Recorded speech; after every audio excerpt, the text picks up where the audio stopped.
Hey everybody, this is John for MTG Nexus with this week's episode of Burn here in Modern. A couple different shoutouts this week. First off, I would like to shout out to Sergey QIL, Sergey Quill, for our new $1 Patreon. If you would like to help support the channel, our Patreon page, I put out a sideboard guide 1st and 15th every month. Sergey now gets access to that, along with everybody else that donates $1 to our Patreon. And a shout out to Carson McNair, whose list we were playing this week. He reached out to me on Facebook to see his list played. Carson is a regular contributor to the Facebook Burn group over on MTG Modern Competitive Burn community. So if you want to see another version of a sideboard guide and such, he has a little bit different thoughts on certain matchups and such than I do. He also plays probably a little bit more competitively than I do, as he is a MCQ grinder in South Florida, which South Florida is known as one of the more competitive areas for Magic in the country. So, someone who routinely grinds very large MCQs, so he's a little bit more competitive with how often he plays Burn. Due to work schedules and other things, I haven't been able to do as many MCQs this year. I did some PPTQs last year, had a little bit of success there myself, but most of my competitive play has been on Magic Online. This is his list that he was playing. He has a sideboard guide up on the community if you'd want to check that out. He's getting ready for an MCQ here, I believe this coming weekend. His list is very similar to what the list I've been running is. Couple changes was he shaved a Skewer the Critics Searing Blaze from the main to fit in a couple of Skull Cracks, which if you're trying to get the full four Skull Cracks in the main is a pretty good idea. And then the slot that I was running, Exquisite Firecraft, he's running a Deflecting Palm and a Wear Tear in the list. Not bad if you want to hedge against things like Leyline and such. Deflecting Palm, obviously, its stock kind of goes up with Hogak and Etron, so maybe once Hogak gets banned, only Etron in the meta really is a deck we truly care about with Deflecting Palm, although it does have applications in the mirror match against humans, etc. We'll see if this card continues to have its stock rise, as many people such as Magic AIDS and some other people have been streaming or playing lists with Deflecting Palm, even in the main deck. I did some testing against Etron with Deflecting Palm in the main. That's a video that I still have to record, as I did the regular version of it. Anyways, that's enough of my rambling. I just wanted to give a shout out to our new Patreon and to Carson for putting his list out there. And let's get into the videos. And as always, if you're new to the channel, please consider subscribing, giving us a thumbs up, leaving a constructive comment down below, as we aim to become the most informative lightning bolt based modern channel on YouTube. Let's get into the matches. Hey, we're back with match number 1 with Carson McNair's MCQ testing list that he is getting ready for. This hand's reasonable, still lacking like the best opening hands for Burn, which obviously include creatures, but I think this is a perfectly fine hand that you really can't throw back. So we will definitely keep. Probably lead on Rift Bolt. Might be some reason to hold up Lightning Bolt here if they're like on some type of Mana Dork list or something like Glistener Elf on 1. Generally speaking, looks like, is it Phoenix? Alright, should be an interesting matchup. We obviously don't have the best of hands game 1 here. That said, Phoenix does usually take a little bit of time to kill, so outside of a Thing in the Ice here on 1, we should be alright.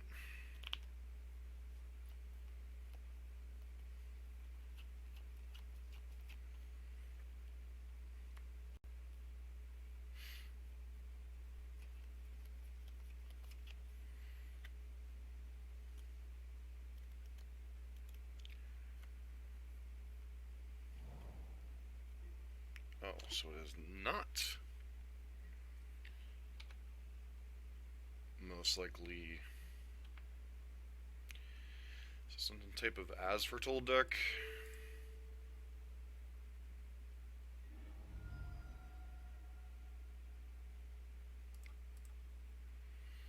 See if they have a bolt or something here.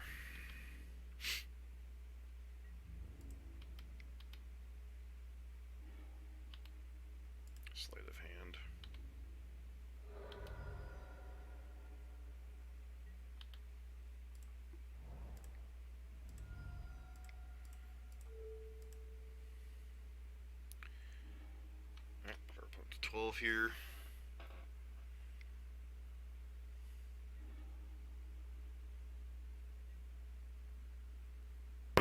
Feels like an As Foretold deck, specifically because of Teleria West.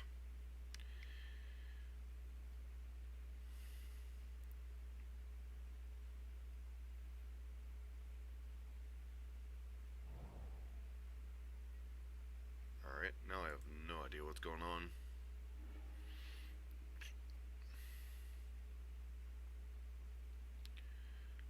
Oh.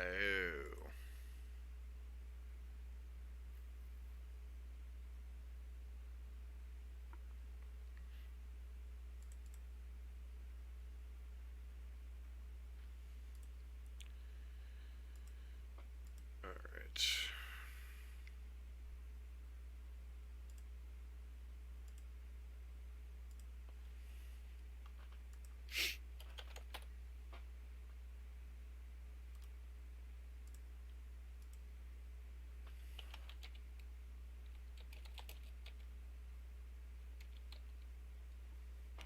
I think I've seen something similar to this pop up.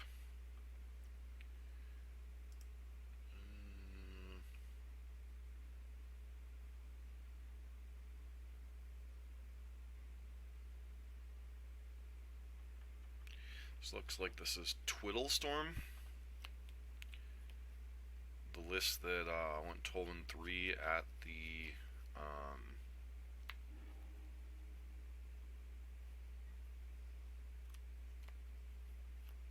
GP yesterday.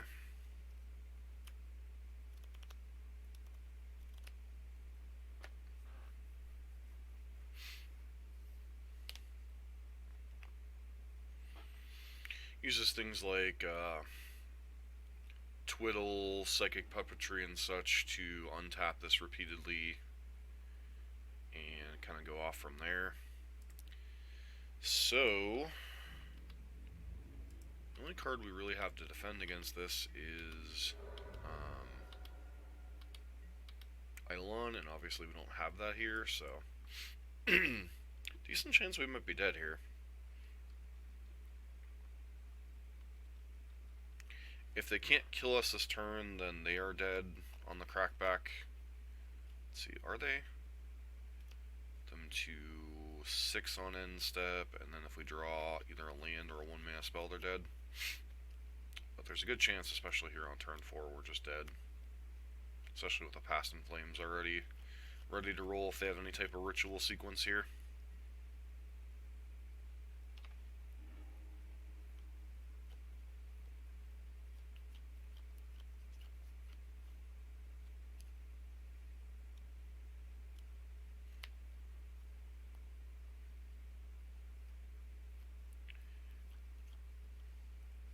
The positives of this particular version is they get to play around like removal for mana dorks because they don't run any. But the flip side is if they don't have their Twiddle effects, then like they literally have no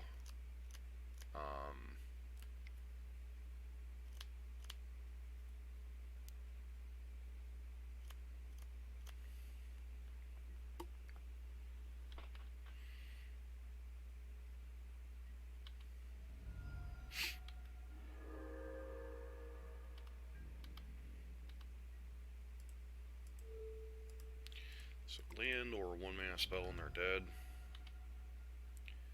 You have to discard 3 cards here because of Ideas Unbound.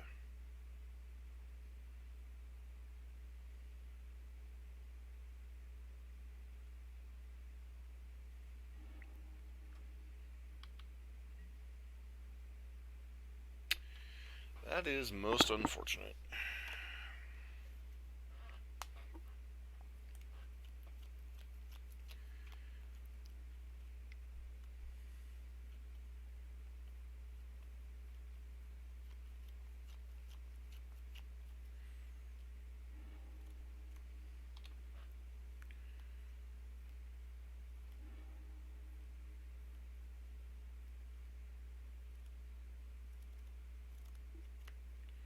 That's just dumb. fact that those are arcane spells too. That's why some arcane for 1 blue. Means they can generate a crap ton of mana here.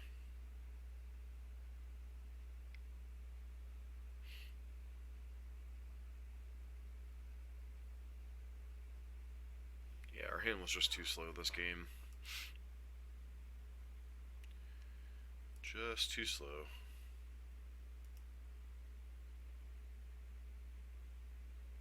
Like, we can put them to 3 or 2. That's most likely not relevant here.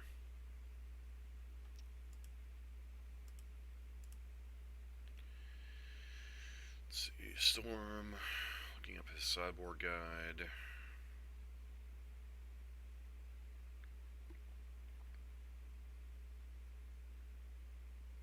Storm has been so irrelevant for so long.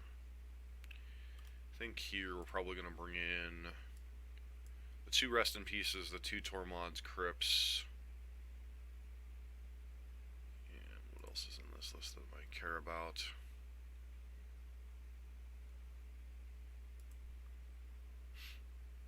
Have Thing in the Ice and Empty the Warrens in the sideboard as plans.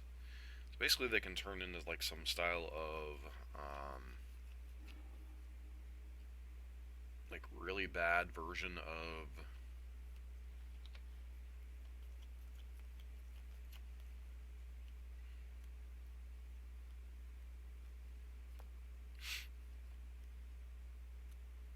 is it Phoenix in their own way? But yeah, given their reliance on, we don't have any type of LD for, yeah, we're most likely dead here. Opponent gambled on us not being able to kill them, and it paid off.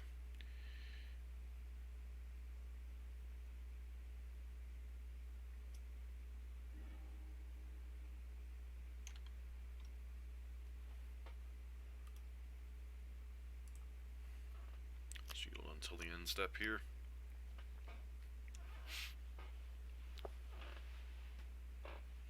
It's an interesting little tweak on Storm here.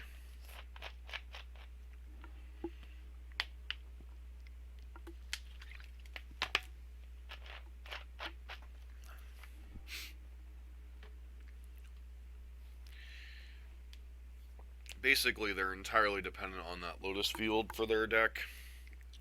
Hence why they have 8 copies of, or they have 4 Lonely, Sandbar, 2 Teleria West, and they just have a bunch of ways to untap it.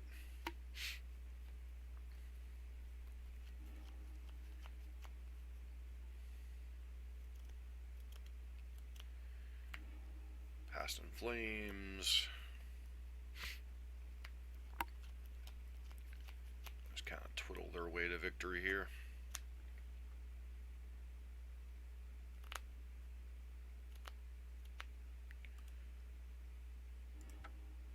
Not even gonna try to. They have the kill lined up. They just basically keep untapping this until they can Grape Shot us from the graveyard.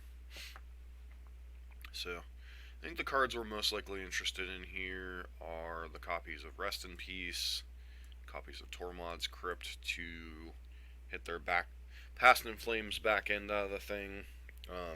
Gonna bring in the 1 copy of Wear Tear in case they have Aria Flame. The 3 Searing Blazes can obviously be cut, and the 2 copies of Skullcrack are probably the next weakest cards.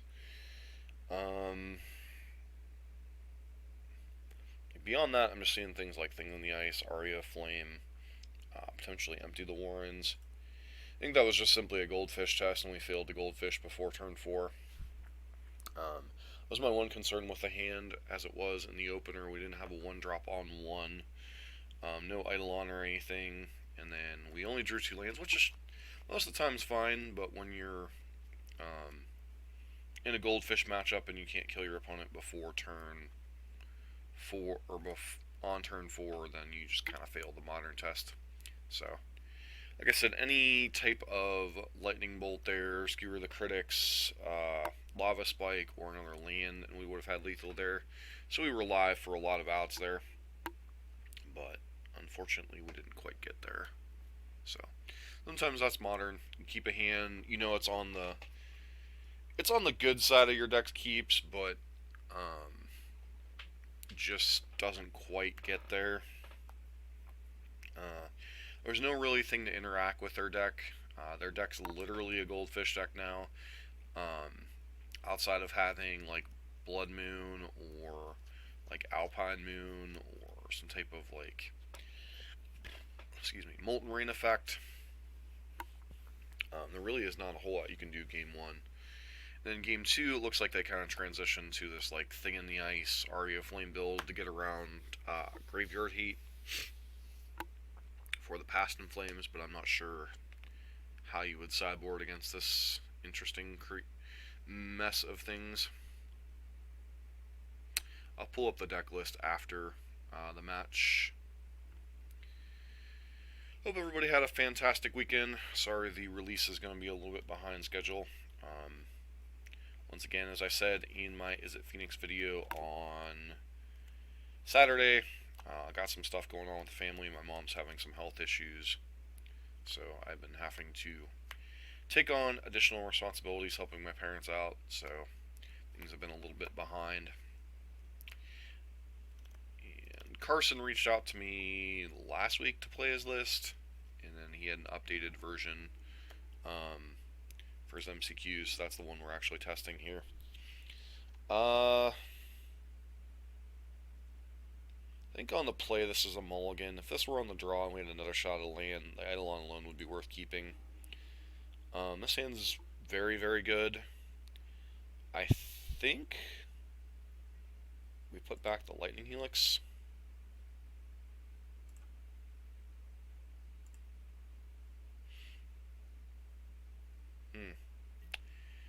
Okay, fair enough.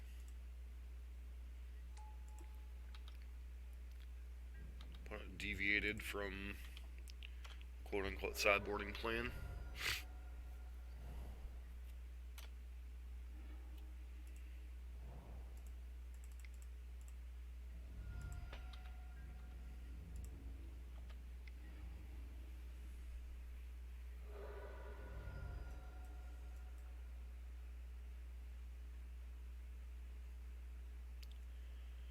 Problem is, my opponent can't answer this Eidolon. They may not be able to win the game.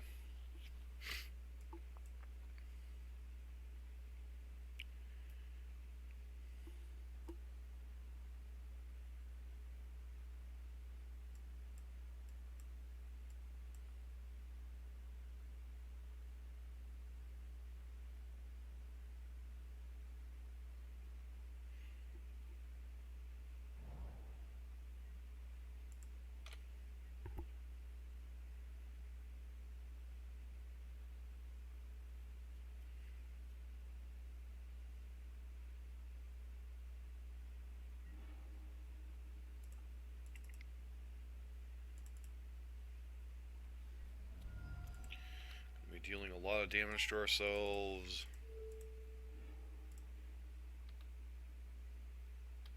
Effort to damage our opponent as much as possible. They have Wipe Away. I guess they could potentially go off next turn.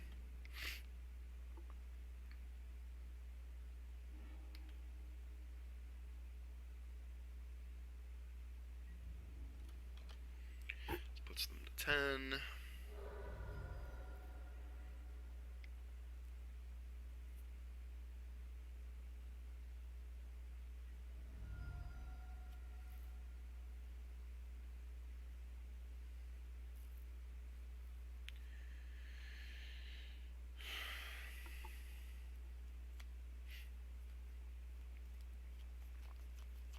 If I understand their deck correctly, they do need a Pure Through Mist, sure.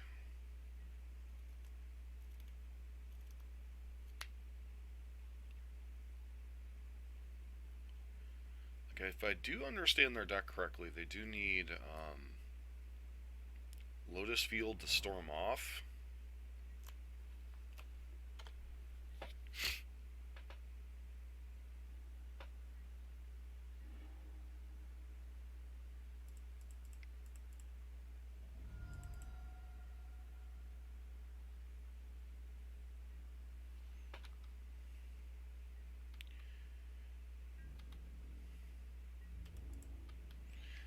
Even if they have Echoing Truth, I think they're dead here.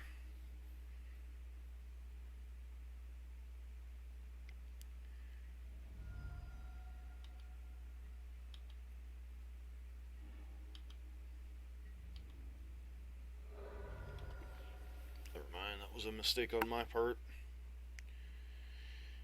Could we die here? Maybe?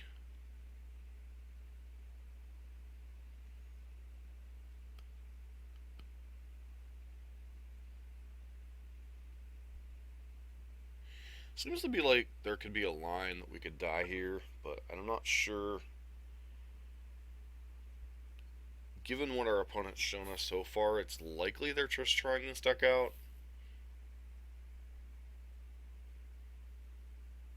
And Storm's one of those decks that you definitely need some practice with it, and this version's completely... maybe. Suppose we die this turn.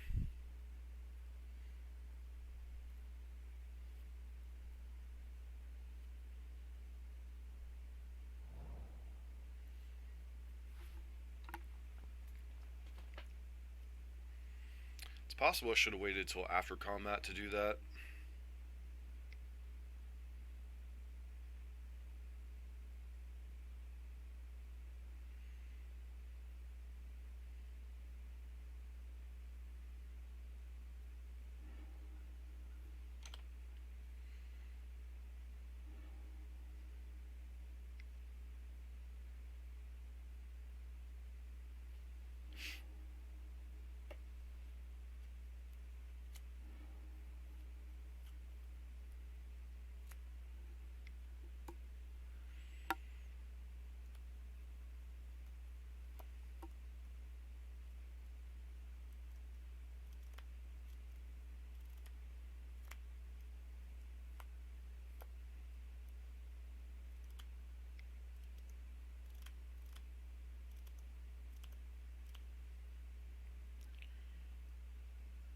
Okay.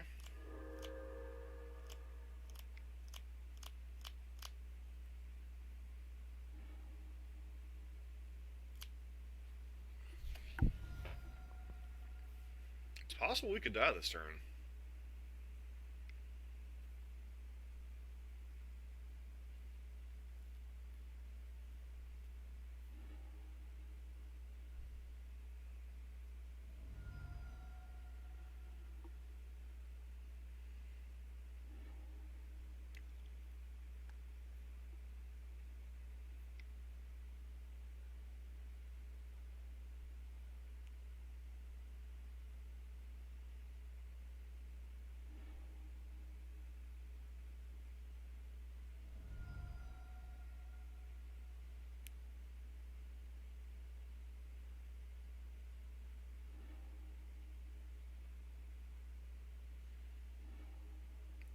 They just keep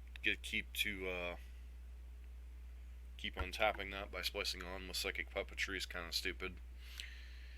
Sometimes you wonder how people come up with this stuff.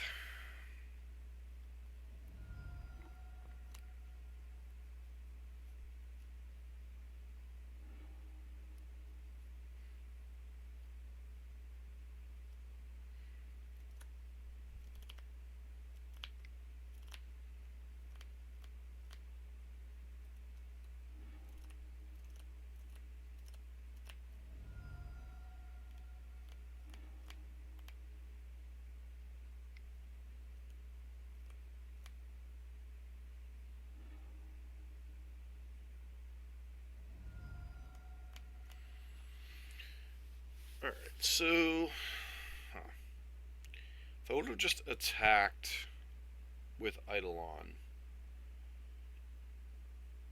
that would have put them to... So they were at 8. That would have put them to 3. Then... They would have bounced. 4 combat would have put them at 6, then 3. Replay Eidolon. Yeah, I think I goofed by playing Eidolon of the Great Revel pre-combat. I probably should have played it post-combat. The list that they're working with is something similar to this list. Basically, the concept of the deck is to land Lotus Field and then use these various things like Twiddle, Psychic Puppetry to repeatedly Dreen's Grip to repeatedly untap Lotus Field here. The problem with this particular setup is it requires specifically Lotus Field to be reasonable. Not saying the card isn't decent and it isn't worth the look at here, but the weaknesses of it are you're a little bit more vulnerable to land hate, but you're not running creature things, and the interaction our opponent was using was Psychic Puppetry here with Splice onto Arcane, which is an ability that allows you to any Arcane spell in your deck. You can tack this on for 1 blue mana without actually casting the card. You just kind of reveal this card and attacks its ability onto the spell you're playing.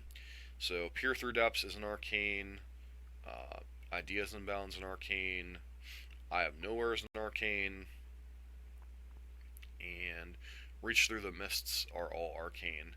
So basically your opponent gets to use, they no longer run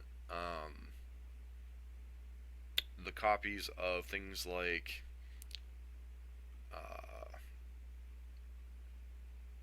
the mana accelerators and the mana spells. Instead, they use Lotus Field here to kind of offset all that. And then their main way of winning game 1 is Past in Flames with Grape Shot. But in the post-board games, they have things like Thing in the Ice and Aria Flame to kind of transition into a graveyard hateless win con. And their earliest win, as far as I can tell, is turn 3. Because you go land, in the Lotus Field, you float the mana, play your Lotus Field, use one of your Twiddle effects to untap, and kind of go off from there. So at the earliest, this is a 3rd turn Goldfish. The only weakness to the deck is the fact that you most likely absolutely need Lotus Field to go off. So, not sure if that makes it better or worse. Then you have 2 copies of Teleria West to go find Lotus Field in addition to all your cantrips. So, interesting. I just wonder if there's another way to get Lotus Field out of your deck without resorting to too many copies of Teleria West there. Anyways, kind of a sad ending here to match number 1. But yeah, sometimes that's modern. That one small play mistake with playing Eidolon pre-combat, we still would have been able to kill them even with this Leyline of Sanctity. That's why when people ask about, running copies of Wear Tear, that's why I said Leyline, you can still win through Leyline, but oftentimes decks that are bringing in Leyline against you are pretty bad matchups anyway. I don't think this is a bad matchup. I just think we got a little bit unlucky game 1, and then game 2, I misplayed with the Eidolon, should have played it post-combat, and it would have been much more difficult for them to go off. I'm not saying they couldn't have, I'm just saying it would have been much more difficult. Anyways, let's get on to match number 2. And we're back for match number 2 here on the play. It's a good start at least. And it's pretty solid other than the double Sunbaked Canyon opening. It's going to be a little bit painful, but hopefully we're not up against another aggressive deck. We can just kind of power through.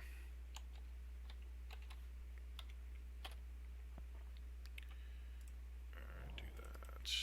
Swift Spear here. Leading off on creatures obviously continues to be Burn's best draws, involve creatures usually. Bobble. Urza, maybe?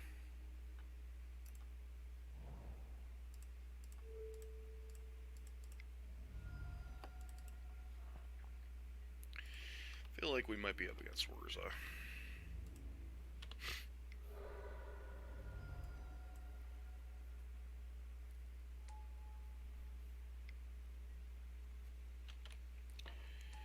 Definitely feels like Urza here.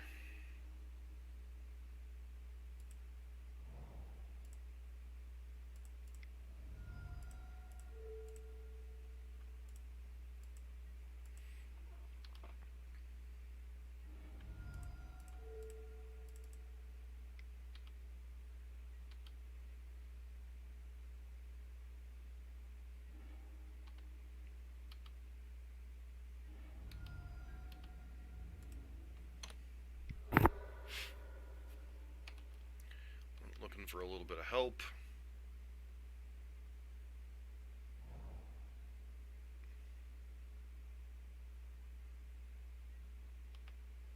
Okay.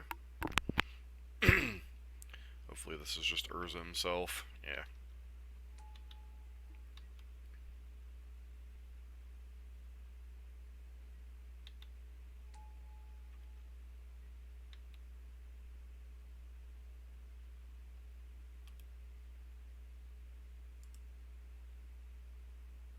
So they can't cast,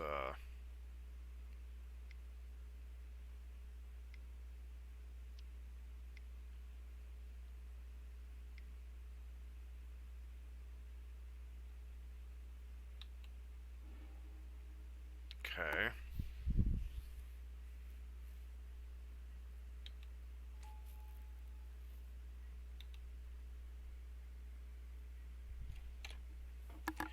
I'm just gonna die on turn 3 to something random.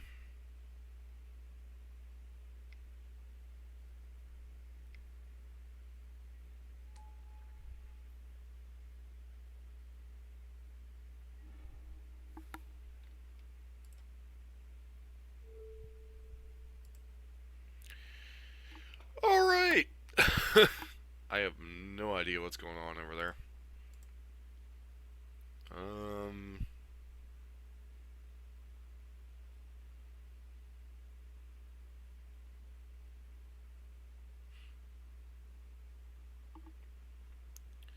So... We'll board like it's Grixis Urza, but I think we got something a little more sinister going here. Some type of attempt at Pardoxal Storm? Skullcracks. Skullcracks are a little suspect because we don't know if they're on Doppler Sword, but we're going to board like it is. He says on the draw, he boards out 3 Searing Blazes, 4 Lightning Helixes, 2 Skewer the Critics.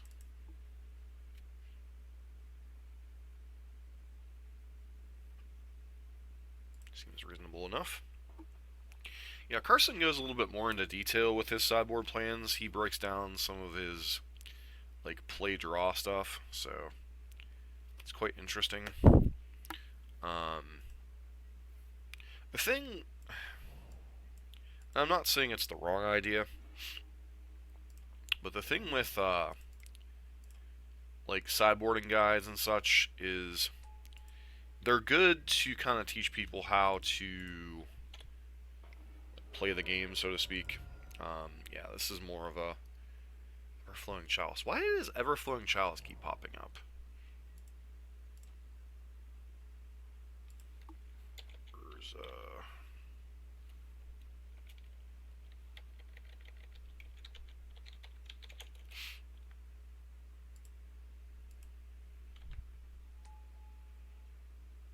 Pardoxal Urza. Man, we are facing some weird ones today.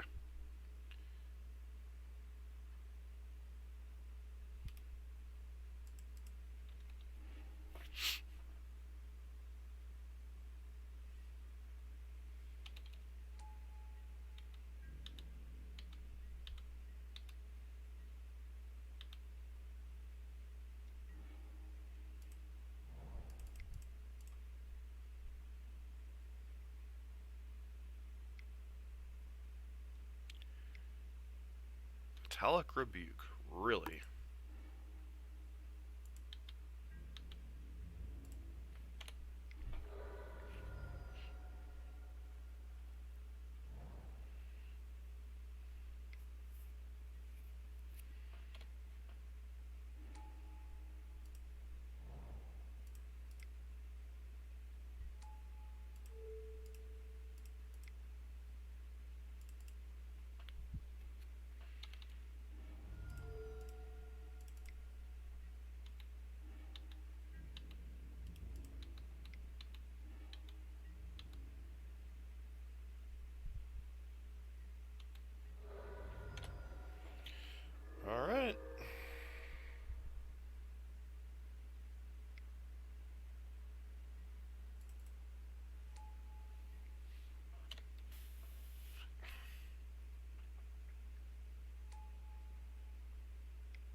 sure if I necessarily like this particular playline. You have another metallic rebuke. Gal Blast. Sure.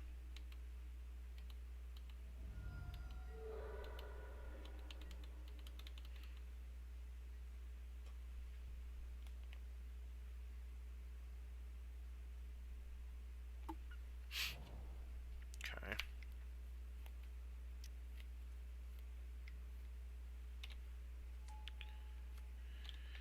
Yep.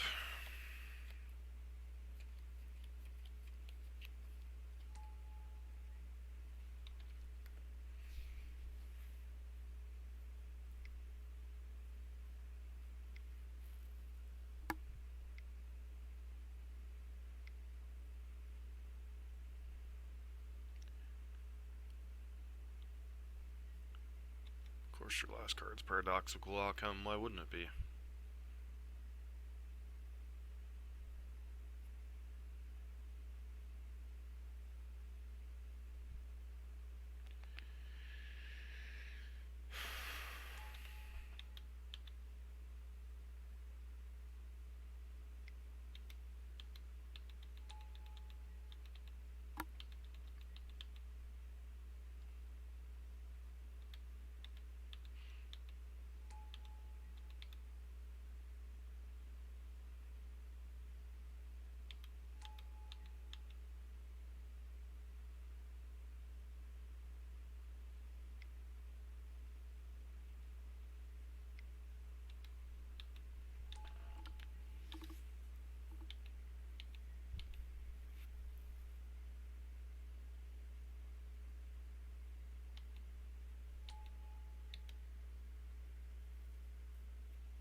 I have no idea what's going on here.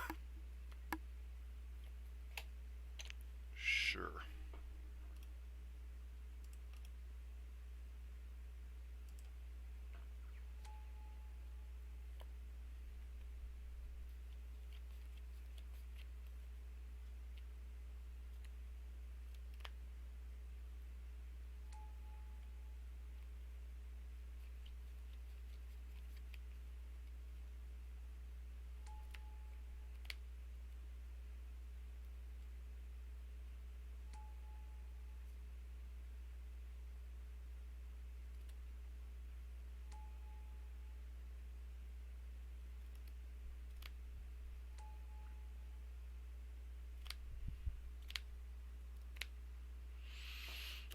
I'm still failing to see.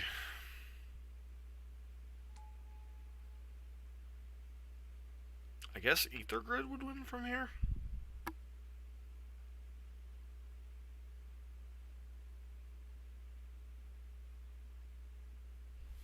What does Mirrodin Besiege do?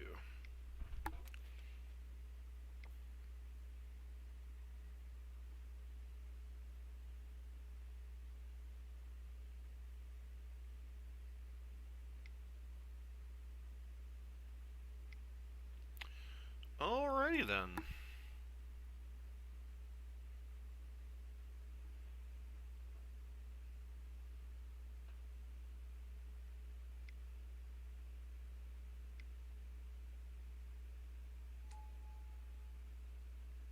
Very convoluted way to potentially win the game.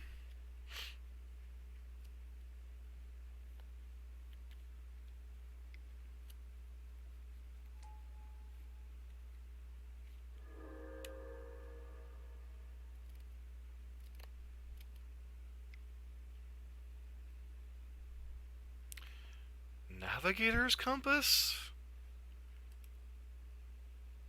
Man, we are really digging for garbage in some of these decks.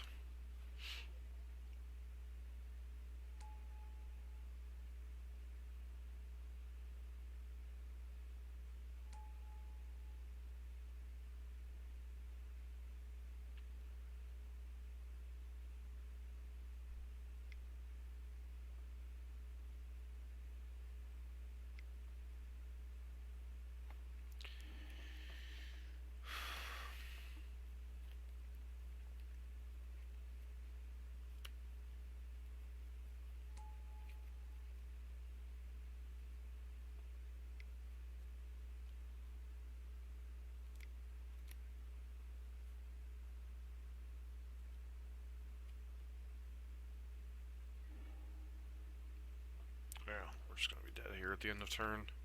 We're gonna die to Mirrodin Besiege trigger thingy. So, alright. Let's see. On the play, one skewer, one rift bolt difference.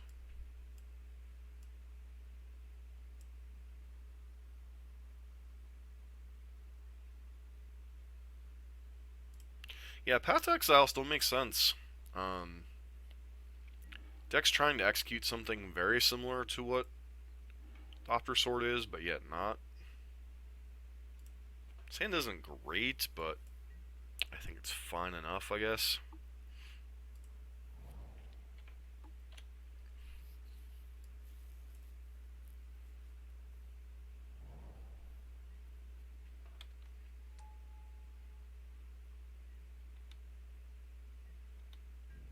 Just enough crap to represent Metallic Rebuke. I mean, if they have it, they have it. There's not a whole lot we can do about that. This is our game plan. If you have it, you have it. They don't. Alright.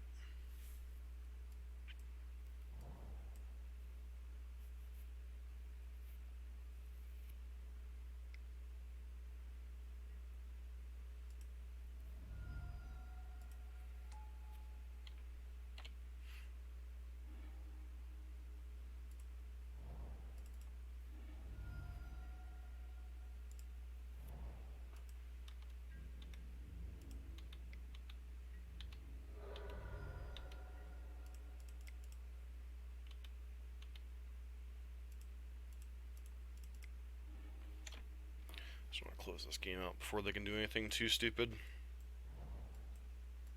Alright, they could have engineered explosives here.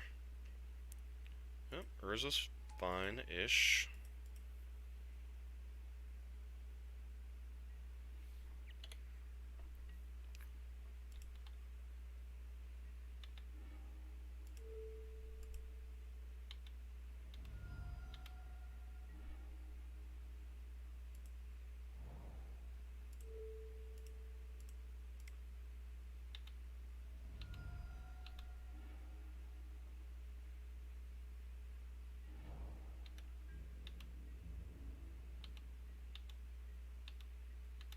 Possible. We should have just pathed the construct there. Of course you have another Urza, why wouldn't you?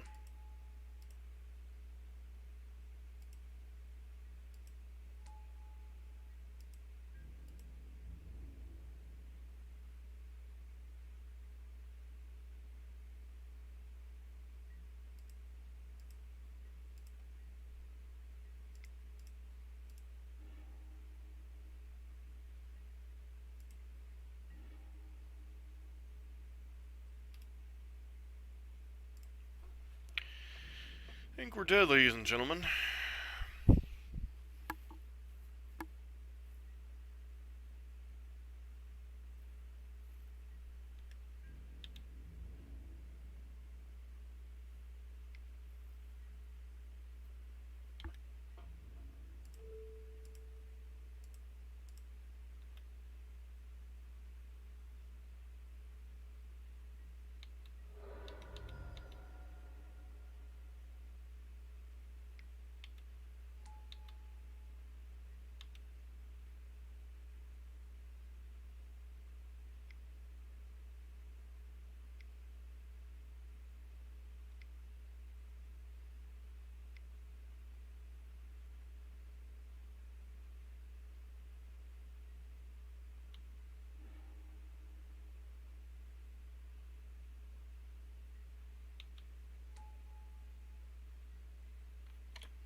Alrighty then. Off to a very inauspicious start against some weird decks so far. This has been John for MTG Nexus. Be back with match number 3. Hey, we're back for match number 3. A weird league so far. This hand looks pretty solid. Arid Mesa plus Mountain, couple creatures, some burn spells. Obviously, Swiss Beer and the stuff usually leads to pretty good results, but had a weird league so far. Waterlogged Grove, go.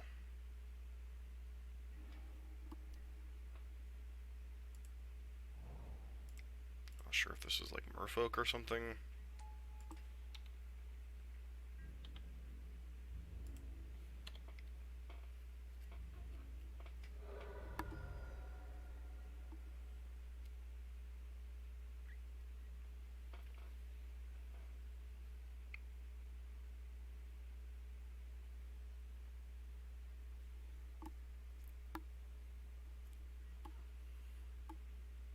Sorry, eyes are suddenly watering us. I've been staring at the computer screen too long.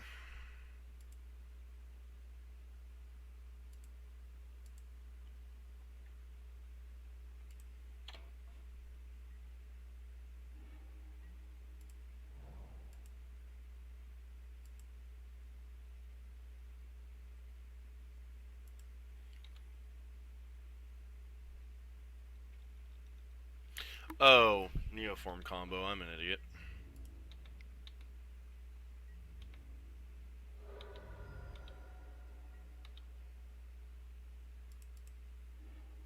It's like, what kind of deck would keep that kind of an opener and not do the thing?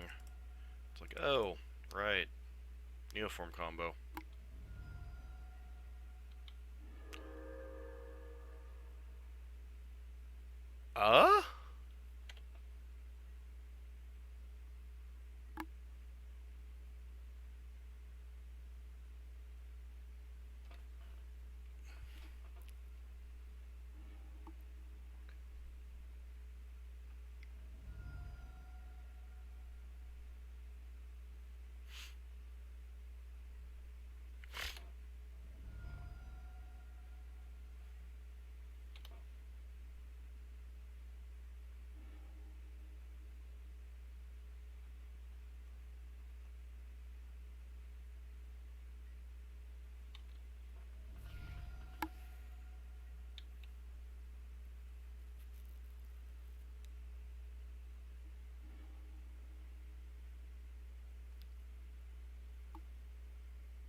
Sure.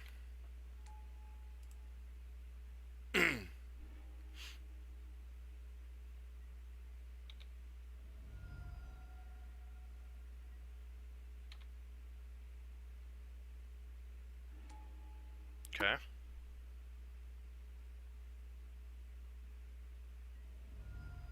Mm-hmm.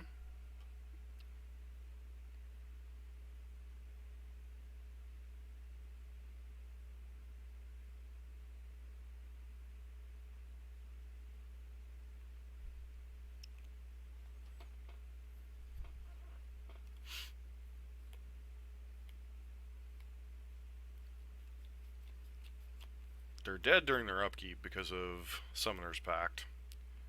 So does explain the life goes on a little bit, I guess.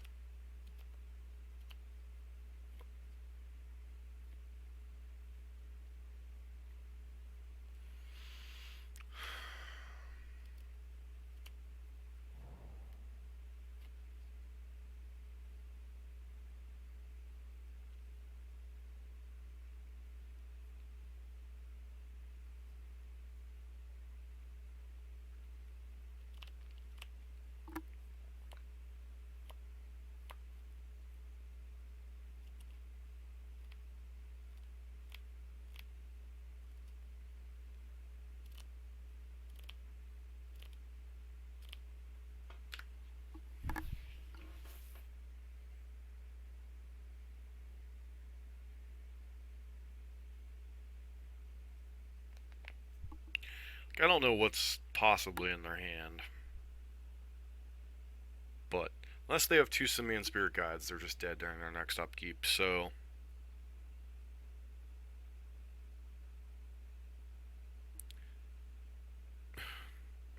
I'm almost wishing to see Hogak at this point. Oh, this has been a weird league, man. Twiddle Storm into Pardoxal Urza into Neoform. Sorry, Carson. Probably not exactly the meta game your deck was designed to fight here. This is why Magic Online's such a weird place sometimes, man. Okay. Sure. Go to 3.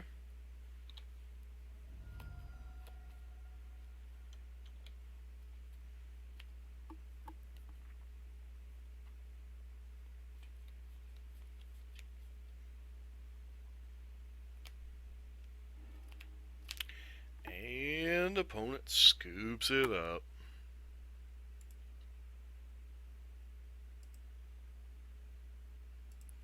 Is Neoform on your list of to play against Carson? Probably not. Hogak Vine, Phoenix, Jund, Humans, Blue-White Control, Pardoxal Urza, Dredge, Tron, Phoenix. Alright, just from past experience, Path to Exile to interact with our dude is fine. Deflecting Palm is probably okay if they're on the attack plan. Skullcracks 3 and 4, pretty reasonable here. They sometimes bring in Chalice, so maybe Smash. Let me look up in last Neoform lists. Not that the deck does particularly well. Yeah, I guess it has some unique finishes here. Against World Hunter. So Veil of Summer is a card.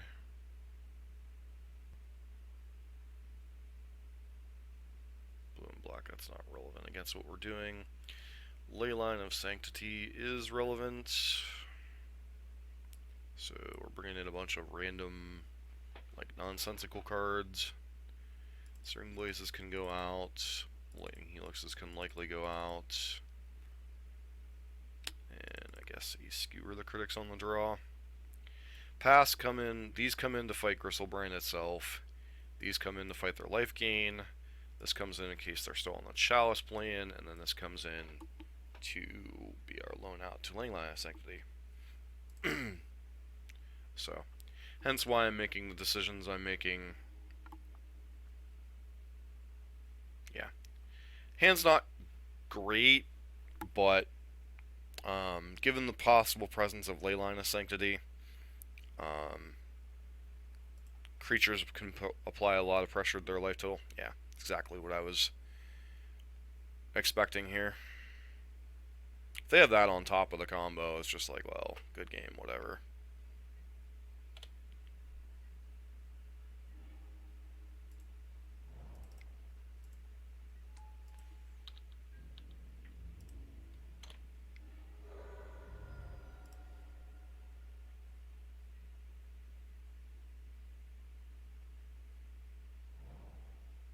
Am I dead?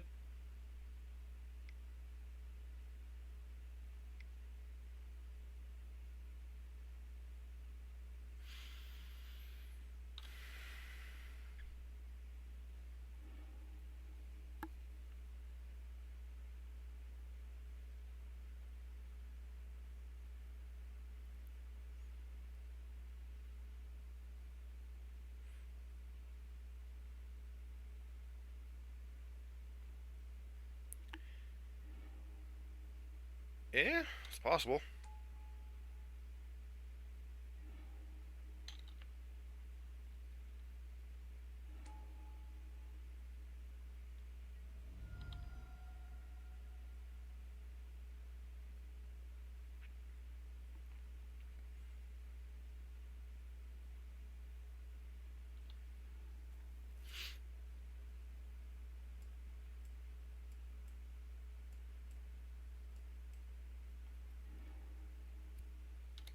Sure.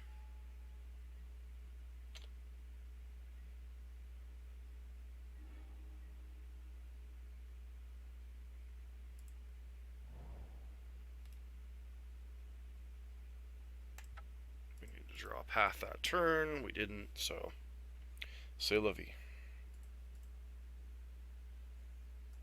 A third copy of path. I think we'll go down one of the smashes here. I feel it's unlikely they have Chalice in addition to Leyline against us. So sounds reasonable. They have Leyline, obviously it's a lot worse.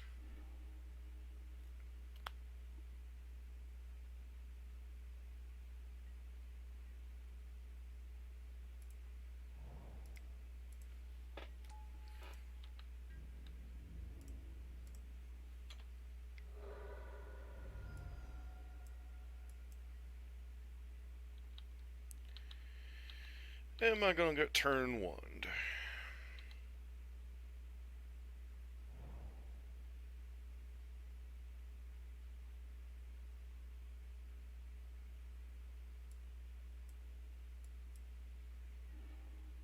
Looks like the answer is the daily double. Diddly diddly diddly diddly diddly diddly diddly. Yep.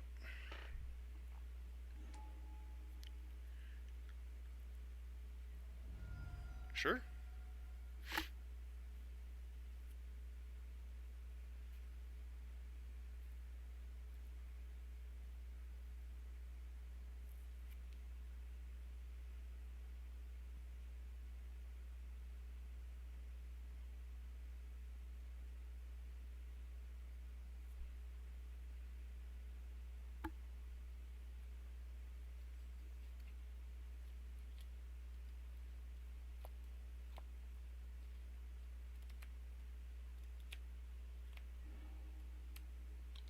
Okay.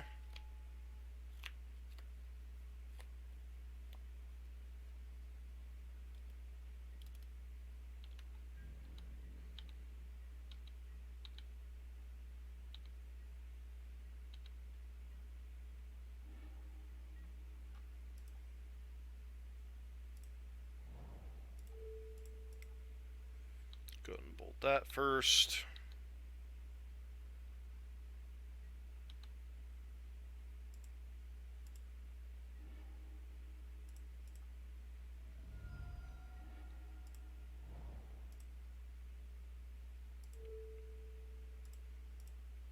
Path this.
Put our opponent to 2 here.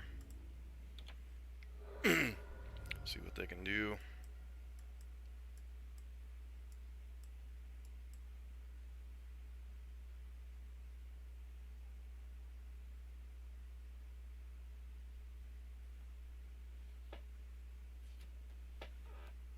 I know from talking to a local player that plays this deck that this deck just folds to Disruption, even something like a Path to Exile.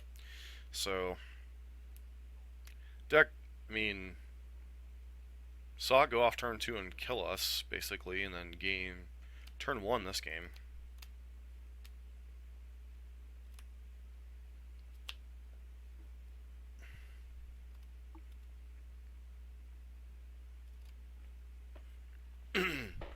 Doesn't seem like our opponent found a Nourishing Shoal.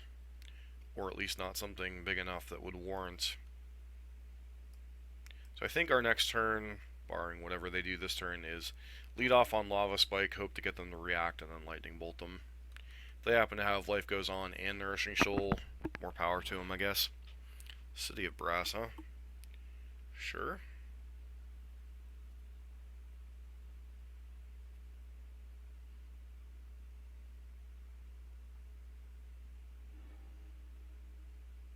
Okay.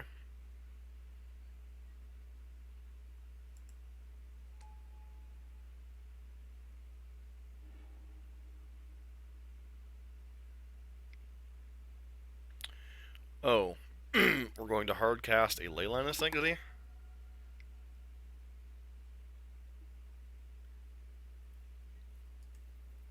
Okay.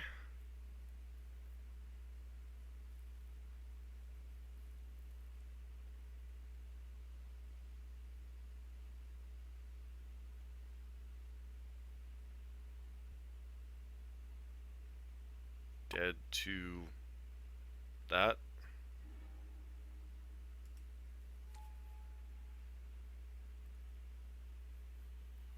Alright.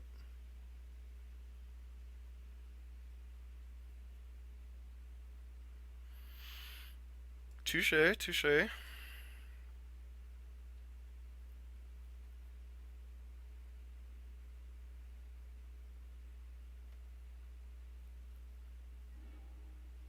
Wow.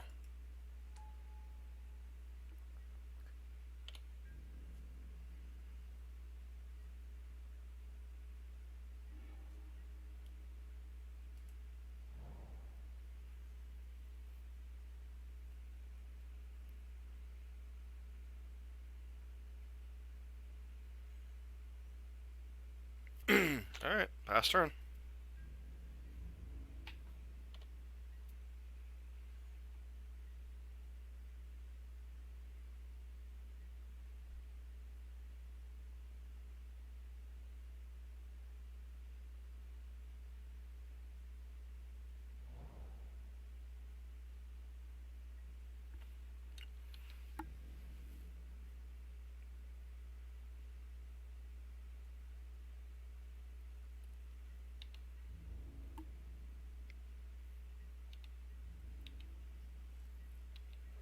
No blocks, good sir.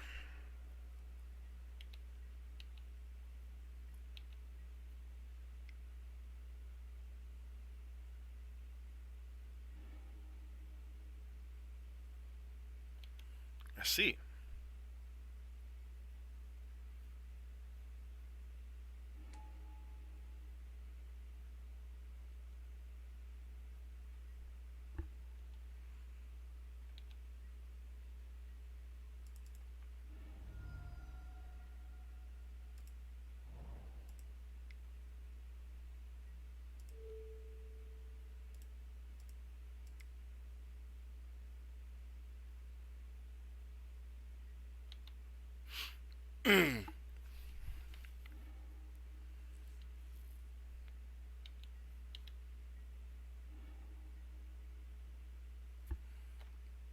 That'll do it.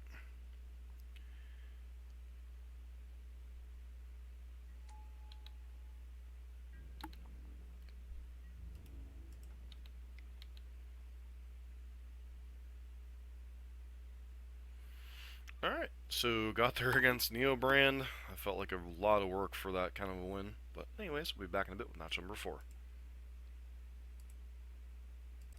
Hey, we're back with match number 4 on the play this time. Oh, Magic Online. Yeah, reluctantly I think we keep this one. The double creature start I think is reason enough to keep it. Probably pitching either Helix or Blaze here, maybe skewer the critics. I think it'll just be Helix here.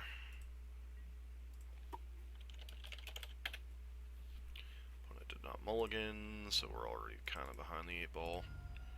But Burn doesn't necessarily care about card advantage per se. Our goal is just get our opponent dead before they can have any type of card advantage. Goblins. Oof. If. Yep.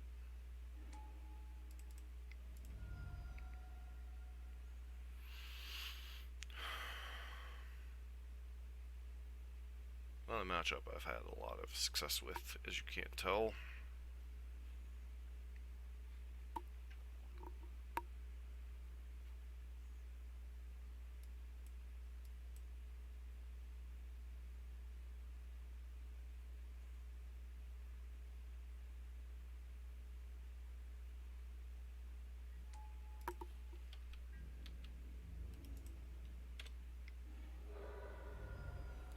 Starfire is a thing.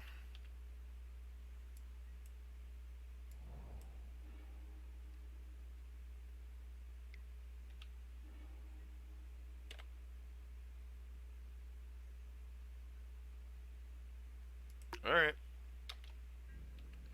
Maybe we weren't supposed to keep the one-lander, I don't know.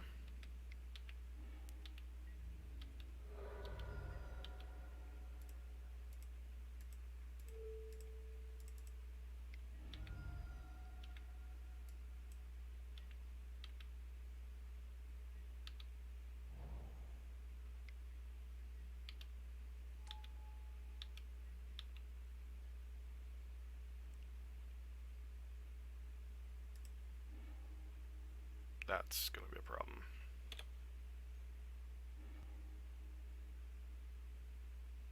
This is the card that makes this matchup extremely difficult.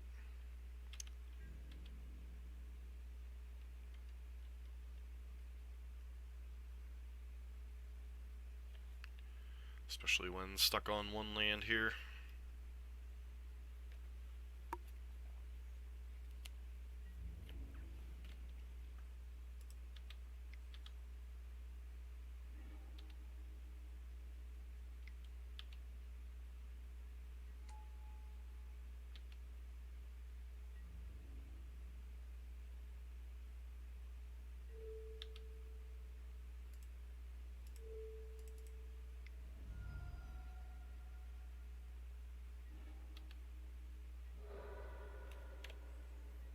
Hopefully, some way, somehow, they don't have the fourth land in their deck. Of course they do.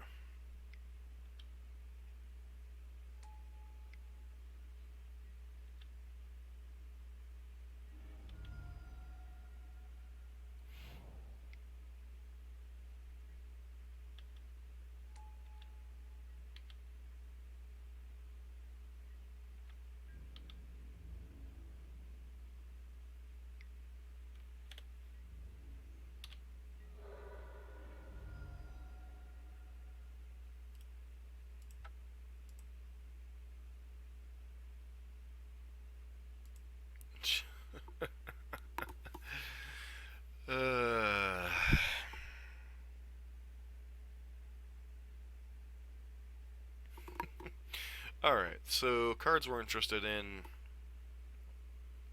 Let's see how he boards against something like humans, because it's a very similar matchup.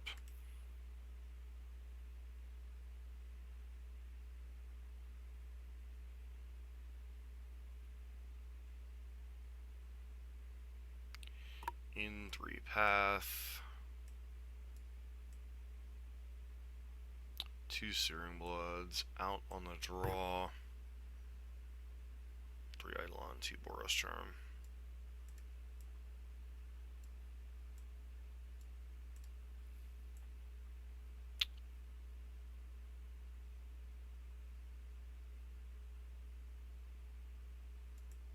Don't know if I agree with leaving Eidolons in at all against humans or tribal decks with Vile, but we'll go with Carson's particular. Yeah, I just can't keep this.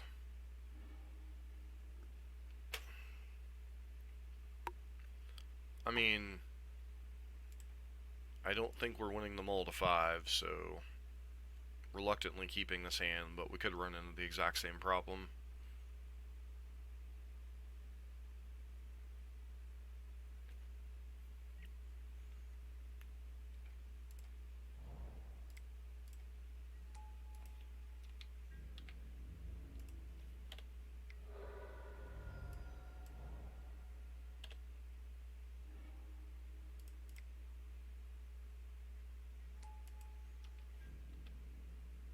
Starfired this turn.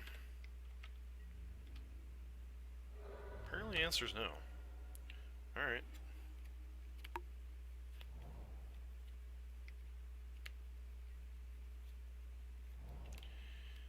Ether Vial is good for us.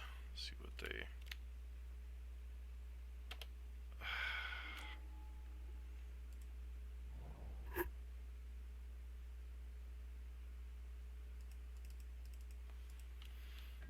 Ay. The hits just keep on coming this league, man.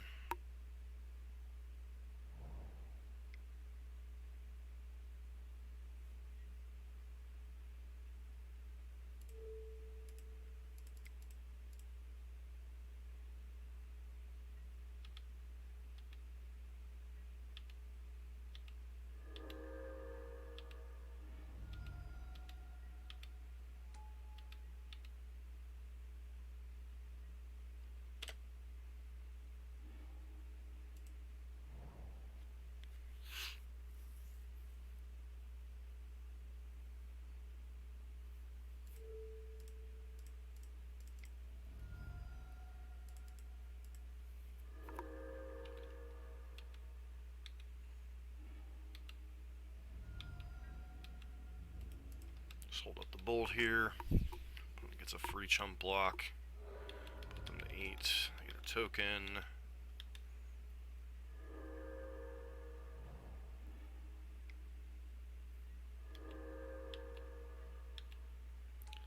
Yep.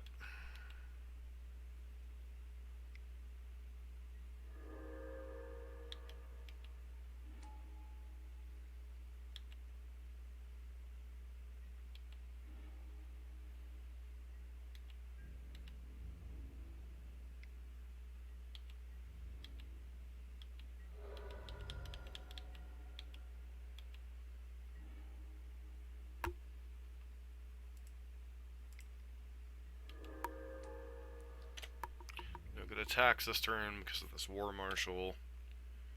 Decide what they want to do with the Echo first.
Killing that one because that enables them to play out like the rest of their hand this turn.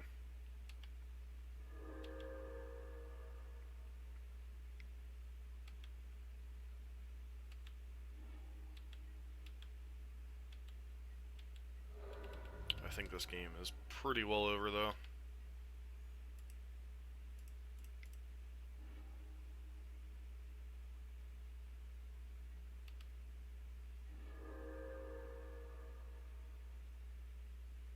Like, I don't know. Maybe we can fight through all this, but I'm not too terribly hopeful.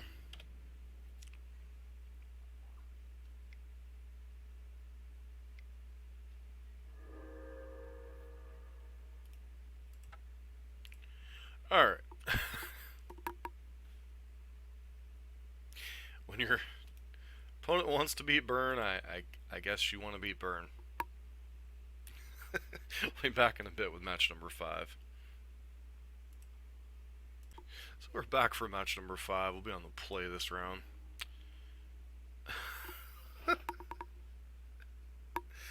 Another one of those hands, man.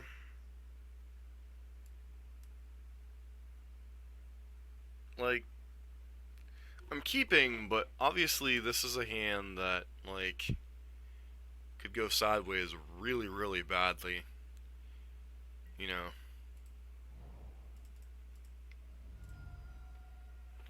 Like, people want to go, there's an absolute rule, never keep a one-lander on the play and burn, or never keep a one-lander, and it's like, well, hands like this, it's like, it's really hard not to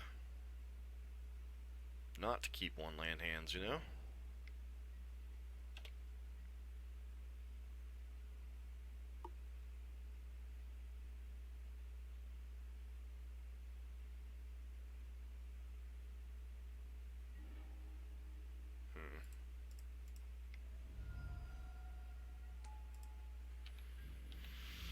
Really need a land deck. Alright, another actual storm?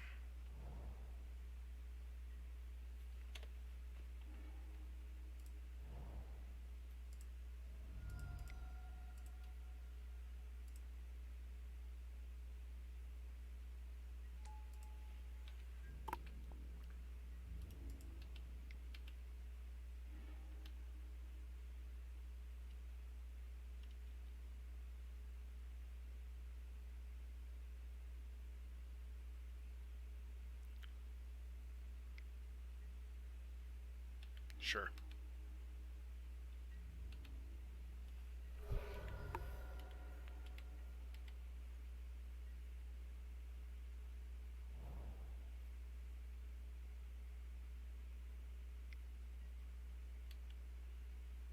Alright.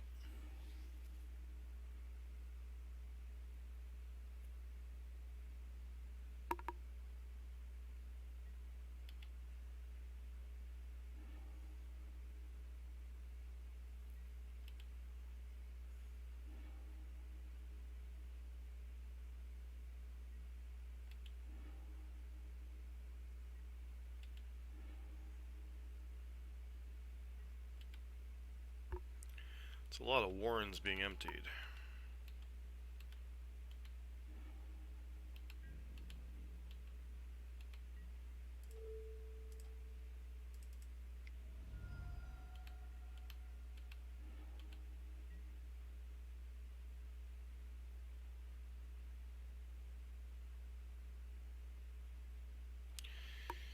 So,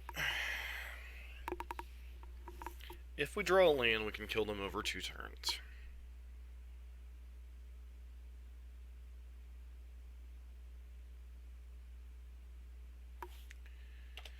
That's the line I gotta go for, and hope they don't have a remand or another unsub. So that'll put them to 6, and then any land we draw is just lethal.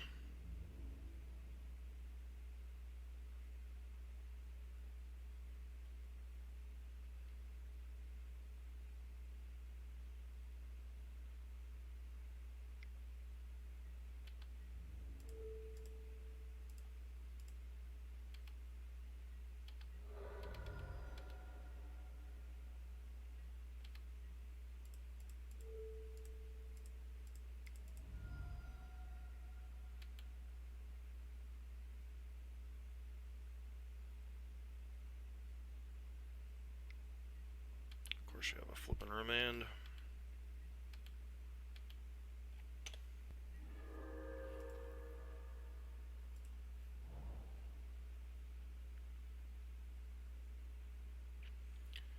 Six, 7, 8, 9. That's 8. So go to 5, go back to 8. 2, 3. So they could get through for 8 here. Probably would need to helix a token.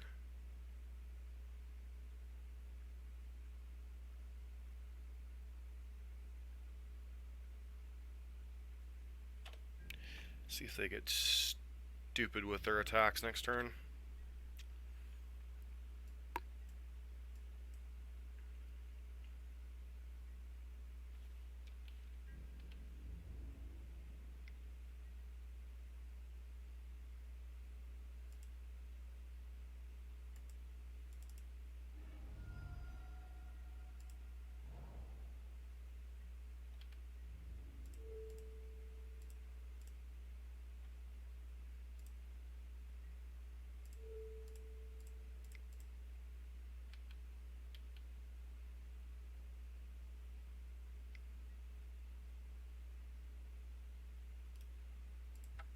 Double Remand. Alright. Well,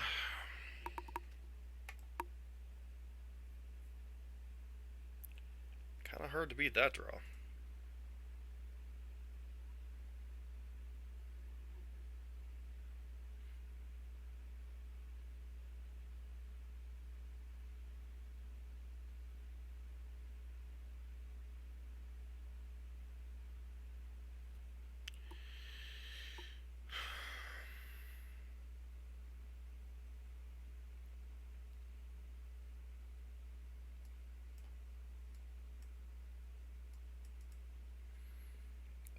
Bringing those.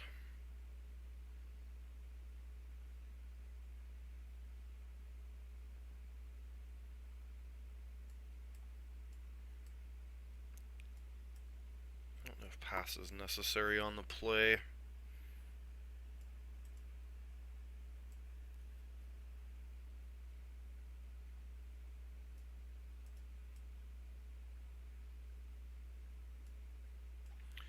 There's the storm list running these days. Desperate. Ritual.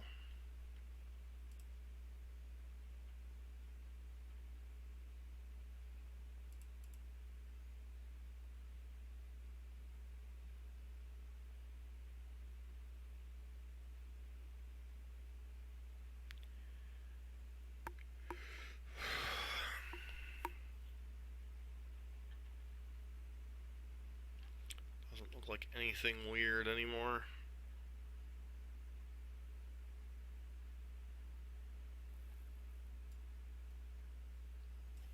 I mean, we get blown out by Dragon's Claw. Am I alright with that?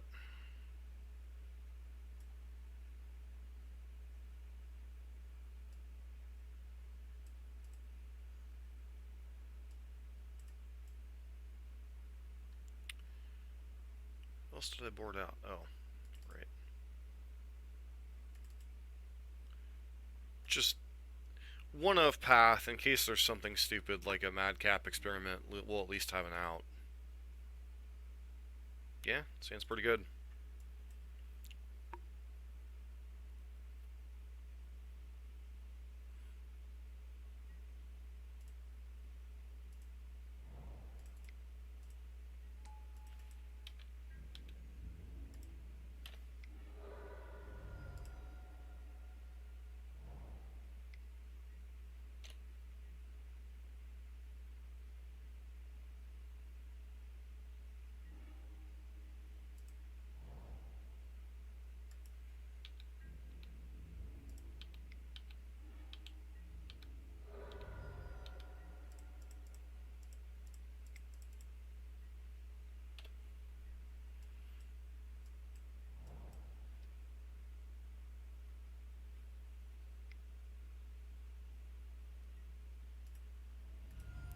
Probably means they either have another Baral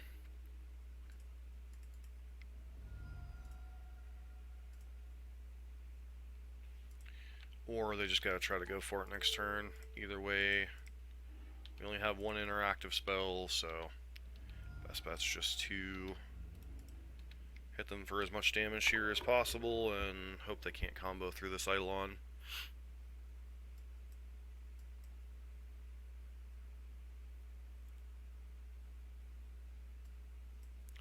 That's asking a lot, but, I mean, alright.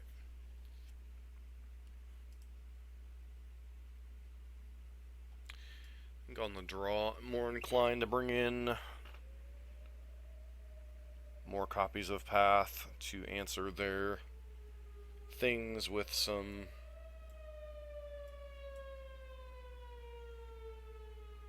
one mana instant speed stuff. Like, I could bring in... Ugh.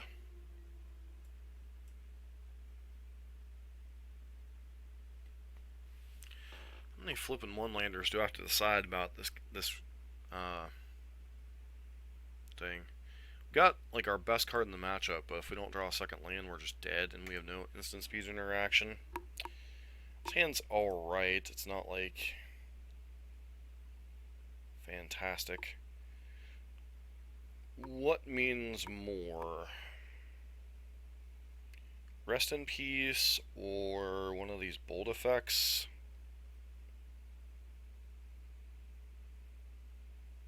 Or Path. So, like, these three cards are kind of necessary to do our game plan. These three are necessary in terms of interacting with creatures. I think Skewer the Critics is the cut here. Might be wrong on that one.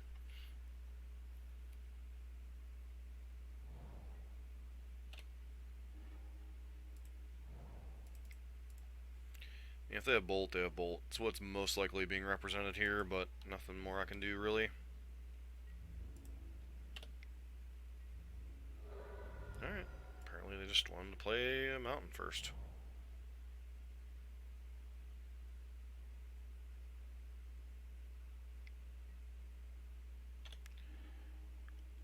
Blood Moon? Nope. Empty the Warrens.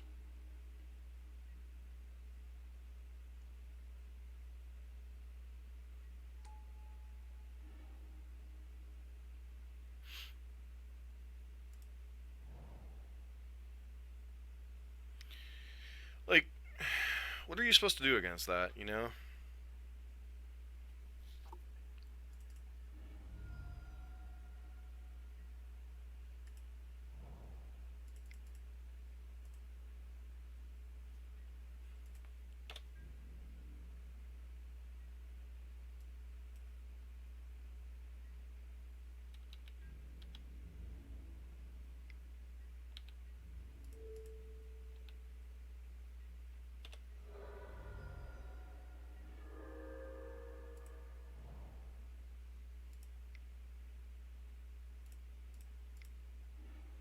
Pretend like we have a chance or something.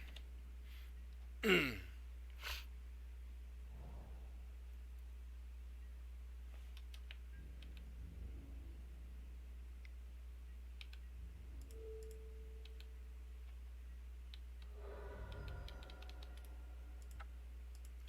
we die during our upkeep when we go to cast the Rift Bolt, so... I'll be back in a bit with a wrap-up. Hey everybody, this is John for the wrap-up with Carson's list that he's getting ready for an MCQ with. My takeaway from this league is... the results don't matter. So, this league we played against two different Storm variants, a Neo brand deck, Urza Paradoxical Outcome, and Gobos. The Twiddle Storm deck's an interesting little variance. The regular Storm deck, they had the one way to get around, you know, killing our, or us killing their mana dorks. They had the fast Empty the Warren's Hand, which is one of Storm's ways to beat burn, especially when you do it on turn 2. It's really kind of hard to, you know, come back from 10 Gobos plus kill your dude on turn 2. Neo brand, that match was a coin flip. Gobos, that matchup just felt bad. We got a little bit stuck on land sometimes. I kept one landers that were a little bit risky on draw or play, didn't pan out, didn't hit the second land. Had that happen a couple times. It's one of the risks with burn. A lot of people will automatically say you mulligan the one land hands regardless if you're on the play or the draw. I don't necessarily agree with that. I think if the reward is high enough, if you hit a second land, that you can risk keeping, especially on the draw, maybe not as much on the play. Beyond that, I want to give a shout out to Carson for throwing his list forward. He does a sideboard guide. He keeps updated fairly decently on the MTG modern competitive burn community over on Facebook. So if you want to check out his sideboard guides, how they're a little bit different than mine, go ahead and check that out. His list is somewhat similar to mine. Been testing Deflecting Palm a little bit in some of our versus matchups, and then like against Eldrazi Tron and such. There's been some real talk of Deflecting Palm against decks like Hogak and E-Tron. The sideboard, the split on the Rest in Peace Tormod's Crypt is the current split I'm running in my own list. He hedges a little bit against the ley lines and stuff for the format with wear tear, which is fine. Beyond that, our sideboards are very similar. Basically, the only difference I think in our current sideboard lists is the fact that in this Deflecting Palm Wear Tear spot, I have 2 Exquisite Firecrafts, so our lists are very similar there. Some of his sideboarding methods are a little bit different than mine, but, you know, he's been grinding on the MCQ circuit, so maybe he's had a little bit more recent intensive testing and such than I've had. You know, I'm in green that I don't like certain cards sometimes, so, you know, and someone who's a little bit more active as far as playing like multiple times a week, you know, maybe Deflecting Palm Wear Tear, that's fine for his meta. You know, I like Exquisite Firecraft because I hate losing the blue-white control, and it's a decent hedge against something like Thing in the Ice out of is it Phoenix, can also force through the last few points of damage when they board in like their things like Force of Negation and such. Not always relevant, but I mean, it's a card that I kind of stick with sometimes. The couple times that I've like removed it from my sideboard, I end up facing blue-white and losing for some random reason. But yeah, his list is very similar to what I'm doing. The only difference in the main deck is like he shaved a Searing Blaze and shaved a Skewer the Critics for 2 copies of Skullcrack. Honestly, Searing Blaze hasn't been performing all that great lately. We haven't run into a bunch of like small creature decks and such lately, and Skewer the Critics has always been a card that I do think some number is correct in the burn lists, and a lot of the stock lists have gone with 4 ofs. I think if you want to work in stuff like Skullcrack or Grim Lavamancer, which is the 2 main cards that I would consider forcing in the main deck outside of something extreme like Deflecting Palm, which some people have tried against this Hogak and Etron meta. I think forcing in a couple copies of Skullcrack that way is fine. Like I said, his list isn't terribly different from what I'm running. It's got like a few tweaks. You know, if you want to get 4 Skullcracks in the list, that's probably the way to do it. He has a couple fun ofs in the sideboard that are a little bit different than what I'm running. His list and sideboard guide. So, I'm going to talk a little bit different about sideboard guides and different things, different resources you guys can use. Maybe this is kind of undermining my own thing, but obviously I have my own available on Patreon. It's available for our subscribers. Once again, shout out to our new subs. And I update it the 1st and 15th of every month. The main thing I try to do with mine is I try to continuously expand it. Whenever I'm making changes to the list, I make the changes to the various matchups it affects, like what cards go in, what cards go out, etc. But I tend to keep mine a little bit more simplistic. I don't always change on play and draw. I think part of that is the fact that some people like to go really nuanced into their sideboarding and such, and considering play and draw is fine. Carson does an excellent job of going deep on play draw explanations on his sideboard guide on the Facebook group. I tend to keep it a little bit more simplistic because I honestly think, especially if you're doing this for like a longer, grindier tournament, overthinking can kind of burn you out a little bit. So, you know, I tend to keep my sideboarding a little bit more simplistic when I'm playing burn, especially. Sometimes I go by feel, like if I see something, or if I've seen something, then I'm playing a matchup earlier. Like for instance, against that Gobos list, like I wouldn't necessarily have thought to bring in Smash to Smithereens, but if somehow we had won game 1 and gone game 2, obviously you bring in Smash. So sideboard guidings are a good like gauge as to how to play a deck, or how to like maybe what cards are weak in a matchup and such. And everybody has their little tweaks. Like Day 2 Dryden, over on his Patreon page, he has a sideboard guide that he updates. I don't know how often, maybe like every month or so. He offers it for free, but his sideboard guide has a few different cards. Like he has Fry in his sideboard, a couple other things. So there's a lot of resources from the Burn community if you want to get better with Burn. I happen to update mine a little bit more frequently. And you know, it's kind of like my payback to Patreons for supporting the channel. You know, it helps people to get better. Gives some idea of like what my process of thinking is. If you look at Carson's, there's like long discussions of each of his sideboard things as people discuss like his sideboard choices and such. Go ahead and check that out if you join the Facebook group. And then Day 2 has his own sideboard guide and explanations. The three sideboard guides, advantages, disadvantages. Mine, I tend to cover more matchups because I keep expanding how many matchups I'm covering.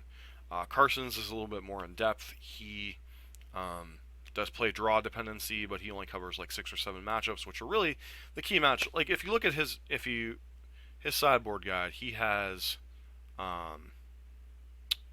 he covers, let's see, is it Phoenix, the Mirror, or Eldrazi-Tron, Jund, Humans, the Mirror Match, Blue-White Control, Grixis Urza, Dredge, Tron, Mono Red Phoenix. So he covers a good bit of like different matchups. I tend to cover whatever the matchups that have jumped up in the meta, and like I continue to like drop down one each slot. So I think I'm up to like 12 or 13 matchups that I cover each time. And then day 2 has his own little thing. He only covers like 4 or 5, 6 matchups, but he kind of does his explanations and such. So each thing, if you're really looking to get better at burn, I would strongly consider looking at those 2 lists, as they are free. And for as low as $1 a month, you can continue to look at my thought process for sideboarding with burn. And looking at those 3 sideboard guides, you can get a pretty good idea of how 3 different players that have played burn for a really long time really kind of approach the matchup. That's about all I got. This league wasn't really worth a whole lot in terms of like his sideboarding plan against the top tier decks, etc. You got a little bit of my thought process of how to sideboard against an unknown opponent, or just like a little bit of working knowledge of what they had going on. The only real play choices I had differently were a couple of the 1-land mulligan decisions. Maybe could have gone either way. If I would have mulliganed down, maybe we would have been in better shape. But a lot of those were already mulligans to 6. And then that one play line with the Eidolon, I should have played it post-combat. Probably would have not enabled our Twiddle Storm opponent to win that one game. But beyond that, just played against some weird decks, and some of our opponents had some good draws, and that happens sometimes. So anyways, this has been John from MTG Nexus. Sorry this video got out a little bit late, but I hope it's informative and useful to the community. As always, don't forget to like, comment, and subscribe to the channel.